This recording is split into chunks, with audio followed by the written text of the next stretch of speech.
청지기의 영성과 삶, 청지기의 삶은 상처의 치유로 시작된다. 주께서 이르시되 지혜 있고 진실한 청지기가 되어 주인에게 그 집 종들을 맡아 때를 따라 양식을 나누어 줄 자가 누구냐.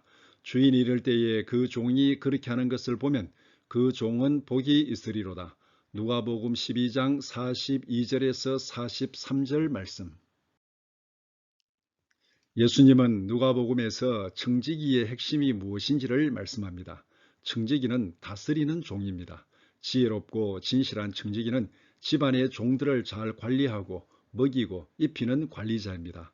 다른 말로 말하면 다스리는 자, 즉 통치자입니다.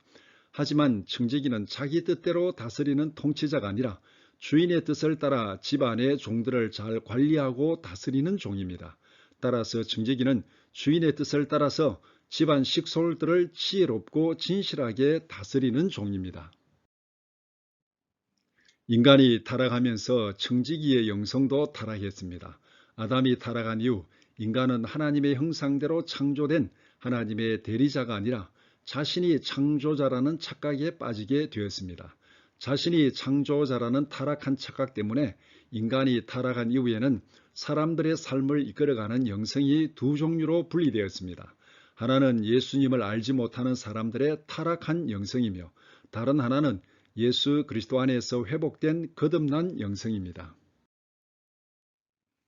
예수님은 두 종류의 영성을 대조시키면서 이렇게 설명하십니다.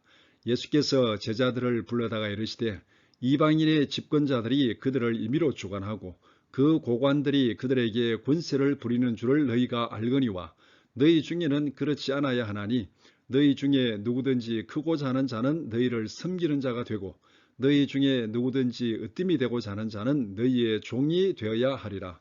마태복음 20장 25절에서 27절 말씀.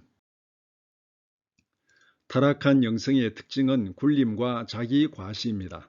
자신이 창조자라고 착각하는 타락한 사람들의 심성은 다른 사람들 위에 굴림하고 자기를 높이고 자신을 과시하는 것입니다. 예수님은 타락한 영성에 끌려 살아가는 사람들의 특징을 이방인 집권자들이 행동하는 모습을 본보기로 제시하면서 설명하십니다. 따라서 자신이 창조자라고 착각하는 타락한 영성이 추구하는 것은 다른 사람들과 경쟁해서 이기고 정복하고 군림하고 자기를 과시하는 것입니다. 거듭난 영성의 특징은 섬김과 희생입니다. 예수 안에서 거듭난 영성이 걸어가는 삶은 예수 그리스도의 성품을 닮아가는 삶입니다. 예수님은 두 종류의 영성을 비교하면서 자신의 사명을 이렇게 말씀합니다. 인자가 온 것은 섬김을 받으려 함이 아니라 도리어 섬기려 하고 자기 목숨을 많은 사람의 대속물로 주려 함이니라. 마태복음 20장 28절. 따라서 거듭난 영성의 특징은 굴림과 자기 과시가 아니라 예수님을 닮아가는 섬김과 희생입니다. 청지기 영성 훈련은 예수님의 성품을 닮아가는 훈련입니다. 청지기 영성 훈련은 자신의 야망을 성취하려는 타락한 본성을 자극하는 훈련이 아니라 하나님의 나라와 영광을 구하는 훈련입니다. 성공과 업적을 추구하는 욕망의 훈련이 아니라 하나님의 뜻에 적극적으로 순종하는 내적 성품을 갖추는 훈련입니다. 따라서 청지기 영성 훈련은 타락한 아담의 야망을 자극하는 자기 개발이 아니라 예수님의 모습을 닮아가는 성품 훈련입니다. 청지기 영성 훈련은 상처의 치유로 시작됩니다. 우리는 태어나면서부터 죄로 오염된 세상에서 경쟁을 피할 수 없는 치열한 영적 전쟁터에서 살고 있습니다.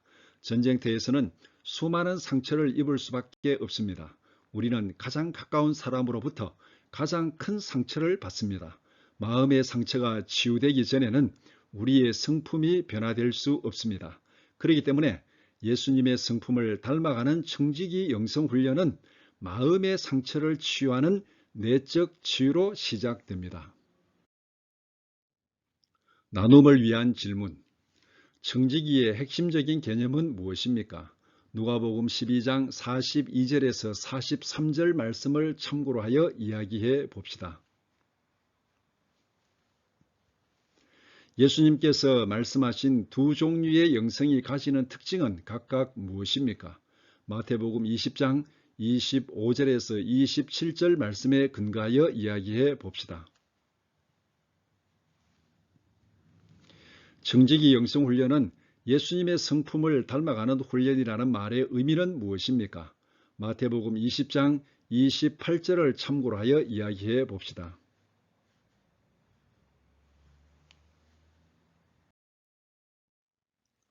끝까지 들어주셔서 감사합니다.